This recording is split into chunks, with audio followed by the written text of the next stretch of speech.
Hello there, and you're very welcome to another episode of the Arkham Avengers FFPL podcast. You join me, the host, along with Eamon, Hector, and Captain Fantastical Mick, where we take a look to see how the managers in this league are getting on for the season. However, we'll also be talking about much more. So kick back, stay tuned, and enjoy. A very warm welcome to everybody joining us on this week's show. Eamon's with me here today. Eamon, how are you? Did you have a nice Easter? Hello to you and hello to all our listeners who are joining us this week. Yes, the Easter went very well, I have to say. Now, the weather was a little bit mixed up, but that's what they say about April showers as such. But yeah, Easter was good. Met with some friends, had a few nice meals out, and there was an Easter egg or two floating about as well. And I was out and about also, and it was good. Yes, and we don't have any Hector now with us this week. He sent me a message apparently saying he has a bad back. That's probably as a result of the Easter egg hunt he was participating in. I was only a spectator now myself. I wasn't involved with it, but I know that Hector really was getting into the thick of it there, so he was. Okay, well, there was no mention of that in his text message. Most likely he's trying to probably cover up the truth of the matter there. Okay, well, Eamon, you seem to know more about this injury that Hector received. Do you want to enlighten us?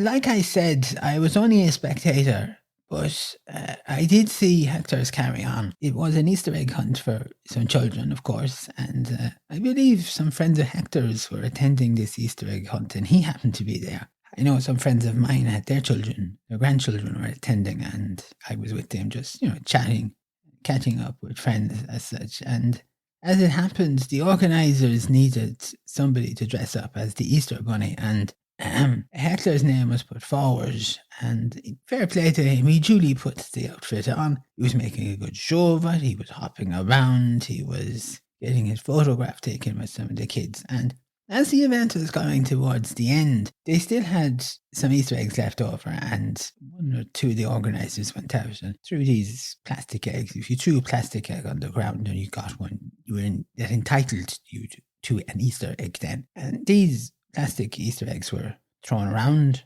the pitch, and the children, of course, realised, there's an opportunity to get another egg here. And they ran around after them, and Hector decided to join in the race. Now, I did notice he might have got a little bit heavy-handed here. He was shoving one or two children out of the way, trying to get one of these plastic eggs. That would have got him an Easter egg. And some bigger children who were there didn't take to this too lightly. And the next thing, Hector was on the ground, and several of these children, the teenagers now, I have to say, were leaping on top of Hector in his Easter Bunny outfit. And it went on for a few minutes, and then they got up and they had a good laugh. And everybody was laughing here about this. Everybody went back to the clubhouse to get their Easter eggs. And the Easter Bunny was still flat out on the ground. Myself and a couple of people went over. I don't know where Hector's friends were, I have to say. But a couple of us went over to Hector to see was he all right. And he said his back was sore and he was struggling to get up there. Now, we did help him to his feet. And he was very gingerly walking with us back there. He says it seems a muscle or something had been pulled. And that seems to have been the issue, the crux of the matter. I know somebody had deep heat in their handbag and they rubbed some of it on his back there to try and help him. And look, all Hector had to show for himself for the day was no Easter egg, but a sore back. Well, I'm not surprised, I have to say, Eamon. I mean, shoving children out of the way, what sort of a carry-on is that? He should have known better. And I have to say, when I am talking to Hector, I'm going to just express how disappointed I am. It's for children, not for him to be gallivant around there, shoving this child and that child out of the way. Disgraceful carry-on. I've no sympathy for him that he got a bad back. And that's the end of that. Captain Fantastical Mick was with us, of course, last week, Eamon. Yes, I heard him on the show, and it was nice to hear Captain Fantastical Mick there. Look, things have not gone his way with the Blackpool. Even since you were last speaking to him, they didn't have a good result against Cardiff City, and they ended up getting beaten 3-1. So much for Mick saying that Cardiff City were having a bit of a slump and he was going to be able to take advantage of this. Of course, that match then was followed up by another drubbing from Luton Town. They bet Blackpool 3-1, and I thought Blackpool scored the first goal, and that they would have taken the game to hand and controlled it. But look, as the saying goes, the fat ladies sang, and Mick's reign at Blackpool has come to an end. Well, I believe Mick and the club agreed to part company in the best interests of Blackpool, especially taking into account the remaining matches to see can they save their season there. 2 wins out of 14 matches isn't a great record, and it's most disappointing. And I think Mick will have a lot to mull over in the coming days there, thinking about this. And maybe he shouldn't have gone for it. I know he likes to get into the football and that there, but sometimes you have to realise your limit. Like, he was put into the position where Blackpool were really not in great shakes, and you can't bring any players in. You have to work with what you've got, and if you're working with what the other managers were working with there and weren't getting the results that were needed, that does leave a doubt there. There should always be a hesitancy there. Well, I'd expect now we'll probably hear from Mick in due course, and he might talk about this himself there. And look, he'll be looking forward to getting back on the show here. Right, Eamon, I think we better move on to football. Otherwise, your friend John is probably going to be giving out again that we're doing too much talking about this, that, and everything. Let's take a look at Game Week 29. And Game Week 29 was one of those double game weeks, and this is an opportunity for managers to make up points, to get moving in a direction where they can finish as high as possible. When we look at the league table, the Arkham Avengers league table for Game Week 29, it looks as follows. There's no change in first place. Kane's a keeper. Now, Eamon, they're still holding top spot. Yes, they played a bench boost. They also had 5 transfers, and that was a loss of minus 16 points. The captain was Salah, and he picked up 14 points, and playing the bench boost, they managed a sum total of 17 points, and their overall score was 126. They're probably happy enough with that. I think the minus 16 points is a lot to lose. I think Salah's let them down. The bench didn't really pay off, but they're still top. No change either then in second place, Toyega, and they also played a bench boost. They had 2 transfers and lost 4 points there, and McAllister was their captain, and he picked up 18 points for them. Now, they got 29 points from the bench, which is good, and they have a total game week score of 134. This manager is going to be very pleased with that. It's a good result, I think. It puts them a little bit in the driving seat now. Well, there's no change then in third place with the good, the bad, and the goalie. They also played a bench boost. They had 2 transfers and they also lost 4 points. They decided to go for Rashford as the captain, and Rashford did well. He got 24 points for them there. The bench boost is disappointing, 12 points, and their final tally is 105. They are a little bit behind Kane to keeper and definitely behind Toyega. They won't be happy with this, I have to say. They will be fuming. They will be wondering, what on earth was the bench boost not doing? In fourth place, of course, is Arkham Avengers. No change. They also played a bench boost. They've had 6 transfers and lost 20 points. They went with Rashford as their captain, who got 24 points. The bench boost just pulled in a paltry 13 points there. And look, their final game week tally is 121. I think they went overboard with the transfers. Again, the bench boost didn't pay off. And I think that they will reflect on this, and maybe they might learn a lesson about the transfers. Fifth place sees Lafayette Lions, who also played a bench boost. So they're holding fifth. They too had 6 transfers and lost 20 points as well. Their captain was Salah, who got 14 points. Now, their bench boost was a little bit better. They got 19 points on it, and they got an overall total of 122 points for Game Week 29. It's probably a little bit shy of what they needed. I think they could have selected a different captain. Again, they've been too quick to pull the trigger with the transfers. 20 points is a lot to lose there. A lot to be making up there. No change then in sixth place. Best season ever. They were non-mover and they didn't play any bench boost. No, they had 1 transfer and their captain was Rashford. They got 24 points. They had a good week. They got 112 points. They'll be pleased with that. Haven't lost any points with transfers, and look, status quo with them. They're not moving. They're not going down. They're not going up. There's no change either then in seventh place with Raglan Road, and they did play a bench boost. Yes, they had 1 transfer and they opted for Trippier as their captain, who picked up 28 points. It's a good amount to get. Well done. The points from the bench amounted to 23 points. So they'll be pleased with that there. Their overall tally was 123. They'll be pleased with that. It's a nice result to get that, especially with the bench boost. Some of these managers have been playing bench boost and weren't getting the return that they needed. Blightsome Squad then are in 8th place, and they had 2 transfers. That cost them 4 points. Salah was the captain and he picked up 14 points. And we had a bench boost played which pulled in 22 points, not too bad there. And their final haul of points for game week 29 was 111. They probably would have liked to have at least 120, 125 to try and close a little better on the gap there on Raglan. It's not working for them. We've discussed Blightsome season this year on some of the other episodes. I don't think we need to touch on it any further. Up to 9th is What a Beauty 99. They were in 10th place previously. Eamon. Well, they have 106 points. They have no transfers. Trippier was the captain there. Got them 28 points. Not a lot else going on there, but they'll be pleased with that. 106 points for doing nothing, and they've moved up. Fair play to them. And as a result of their moving up, Maximum Effort have moved down to 10th place. They had 2 transfers. Now, Haaland was their captain, but of course he didn't play. De Bruyne was the vice captain and picked up 26 points. So they were lucky with that there. They ended up with 88 points, which is pretty poor, pretty shoddy here. Not great. There's no change then in 11th place with Kalish Bate. This is the no activity manager. But Jesus was the captain who got 24 points. So hip hip hooray for that. And their team finished with a total of 95 points. If you're not doing anything, look, it's a good result. Again, not going any place. Status quo. In 12th place, no change either, is Silver Stroke. They didn't have any transfers, but they did play a free hit. Trippier was the captain who picked up 28 points. For playing the free hit, they only managed 72 points. And I think that's a little bit poor. They should have been getting at least the 100, if not more. They've slipped up here. They need to reconfigure what they're doing with this team here because it's not looking good for them. Then in 13th place, no change either, is Real No Stars. And no transfers and no captain playing either. But thankfully, Jesus was their vice captain who got 24 points. Then they finished off the game week with 68 points. Nothing else to say about that. We have to move on.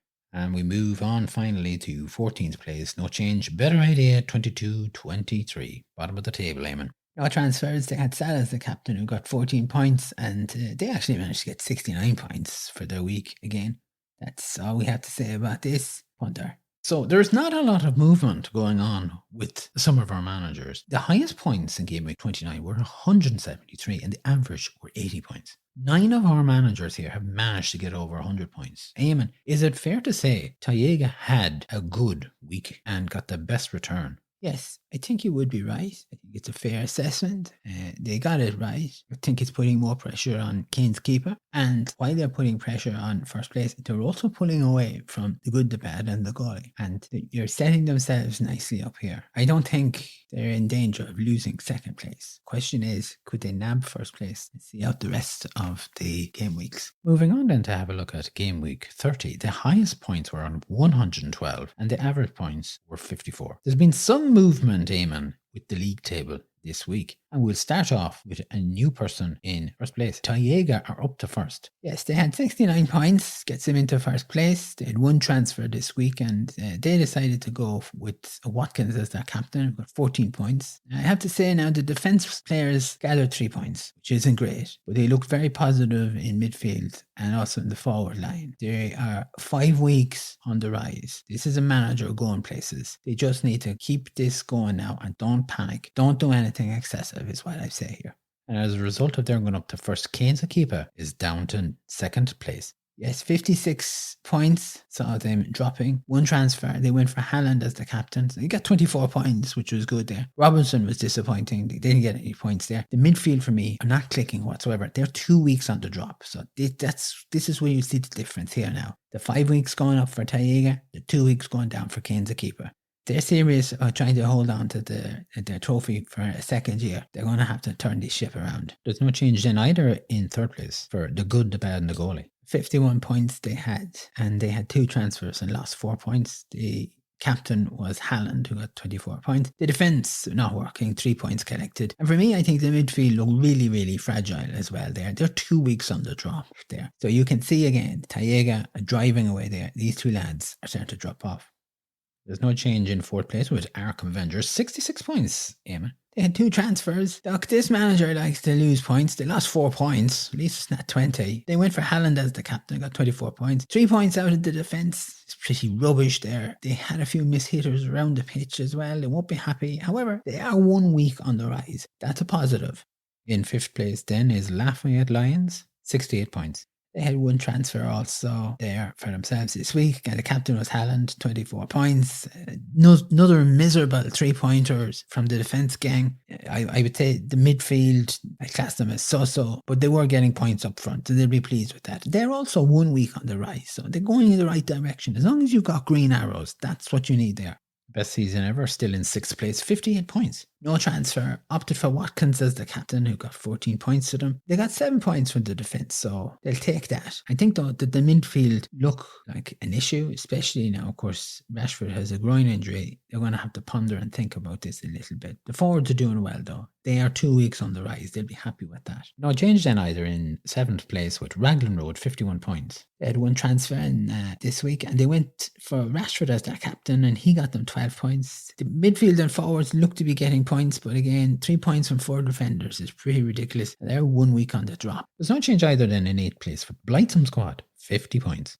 They had 1 transfer this week, and the captain was Rashford, another 12 points there. They got 8 points from the 4 defenders. Looks the best of a bad lot, I have to say. Forwards line are holding their own, but overall, there's no great shakes with this team this week here, and they are a week dropping. No change then in 9th with What a Beauty 99, 57 points. Yes, they've managed to hold on to 9th this week. They had no transfers. Trippier was left as the captain and he got a whopping 4 points. Pope, though, did well in goals for them. And, the best of the rest of the players there were De Bruyne, in my view, Rashford, Haaland and Watkins. The rest of the team now, not doing anything, not performing. They're 1 week on the drop. Okay, so there's no change either then in 10th place with Maximin Effort, 52 points. They had 1 transfer this week and Haaland was selected as the captain. He got them 24 points. De Bruyne and Isaac, along with Tony, really were the only players performing for this manager. The rest of them did just not showing up there whatsoever, and they also are 1 week on the drop.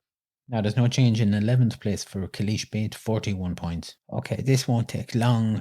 We've had no transfer. The captain was Jesus, who got 14 points. Kane was there with Tony and Salah. They're really the only lads getting any points for this team.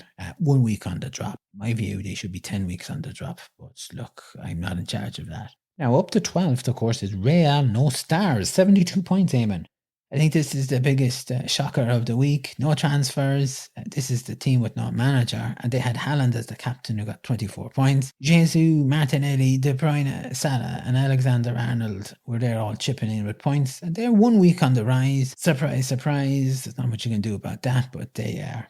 And as a result of their going up to 12th, 13th place then is Silver Stroke with 39 points.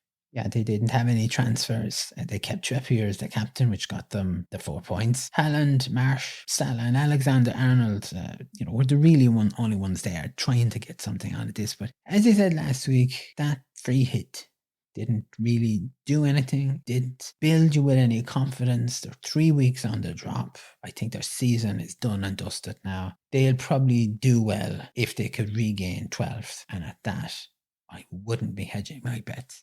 And there's no change in 14th place with Better Idea 22-23, 45 points. This won't take long either. No transfers from another manager who's non-existent. Salah, though, is the captain. He picked up 10 points. And other than the goalkeeper, Fabianski, De Bruyne, Hojbjerg and Tony, the other players must have had a right fill of Easter eggs and didn't bother performing or kicking a ball or doing anything on the pitch much. Thank you for that, Eamon. It's great to hear all this little bit of news and snippets. I know it's been shorter this, you're not going really in depth into them. Well, I don't think there's any point in going in depth into some of these here. It's probably like maybe the top 5. You could have a look at maybe their managers and their teams there. But these lads down the bottom of the table, as I said before, brush over them very quickly. I have to say, though, it's another positive week for Taiega. Now, we're in Gameweek 30, and there's only 8 points in the difference between Taiega and Kepa. This is where we're going to have the battle for top spot. As I said earlier, the good, the bad and the goalie are off the pace. I think they have possibly a free hit and a wild card left. and that might change their season round. But that's a very big might. I think Tayega may have a free hit left in their bag. That's going to be a crucial card, a crucial chip for them to play there. It's quite doubtful, though, in my view, that Arkham Avengers would be able to haul in that 24-point gap between themselves and the good, the bad, and the goalie. They probably should be more concerned with trying to stay ahead of Lafayette Lions, who is still there, hasn't gone too far. And you mentioned there that Silver Stroke season is pretty much gone. You're really saying, I'd say, that they've blown their chances of getting 11th. But they have a wild card and a bench boost left there. So, I mean, they could take advantage of that, couldn't they? I have to say that I don't see them managing to pull anything out of the bag here. They haven't been consistent. They have not really gone at this. They showed glimpses. We've seen this before with maximum effort. And what a beauty. They tend to show you a little brief glimpse, a spark of what they're capable of doing. And then there's nothing. Nothing doesn't follow up there. So it's like the tank is empty. So, we're down to the last of the fumes. Give it a little bit of ignition. Yes, we're off. And then they're out. They're flat. They've got nothing left in the tank there.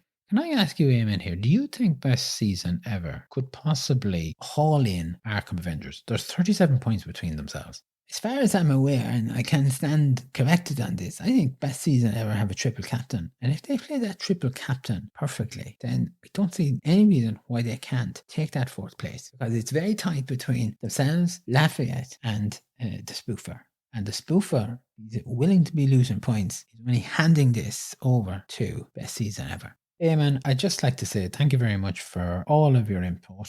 It's always great to hear your thoughts and comments and your views there. And I look forward, I'm sure our listeners do as well, look forward to you being back next week. Yes, I'll be here. Don't worry about that. And Mick probably is licking his wounds. We may not have him back next week there. I haven't heard from him and he might be quiet.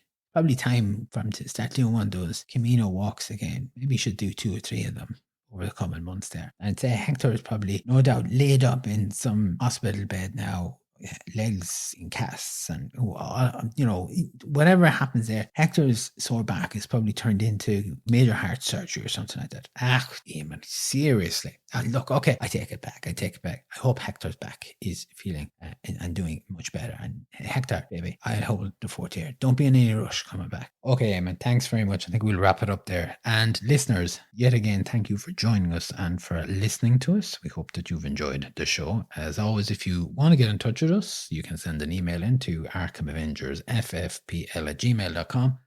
We're also on Twitter. You'll find us there. And until next week, all that remains for me here to say is stay well, keep safe. Hope you enjoy the rest of the day and the coming days and the weekend ahead. And we will see you next week. Have a good morning, good afternoon, good evening, and a good night. We will be back. Slán.